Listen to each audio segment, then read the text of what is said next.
Republicans in Georgia and Republicans in Wisconsin and Republicans in Pennsylvania all ceremonially cast fake electoral votes for Donald Trump today.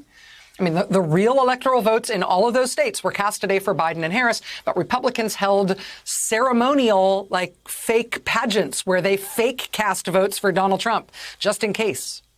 Or because that's the world they want to live in, so they're pretending those are the real votes. White House advisor Stephen Miller said in an interview today that multiple states where Biden won will have alternate electors who will pretend that Trump won those states, even though Biden won those states, because somehow they think having alternate fake Republican slates of electors from all these swing states, that will somehow help them when they try on January 6th to not count the electoral votes when they formally get conveyed to the U.S. Senate. I mean, they're working all these things, right? They've got their fake Republican electoral slates all ready to go and doing stuff in states that Biden won, so there aren't any Republican electors. I mean, this is not getting better over time.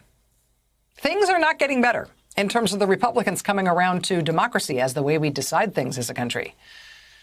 As the pro-Trump pseudo-legal effort poops out entirely, not just at the Supreme Court, but everywhere, as the Electoral College votes cast in 50 states and D.C. today, as those Electoral College votes seal the deal for Biden, these stunts in all these states today, the forged documents, the pretend electors arguing with the state police captain that they must be allowed in the building to go cast electoral votes for Trump. I mean, the hundreds of millions of dollars in fundraising they're still doing on this fantasy, it's really not getting better.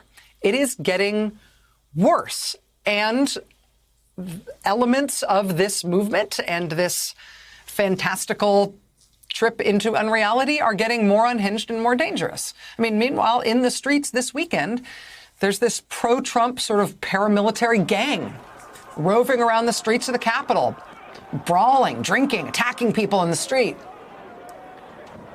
right? Attacking and ripping down banners from historically black churches in Washington, D.C.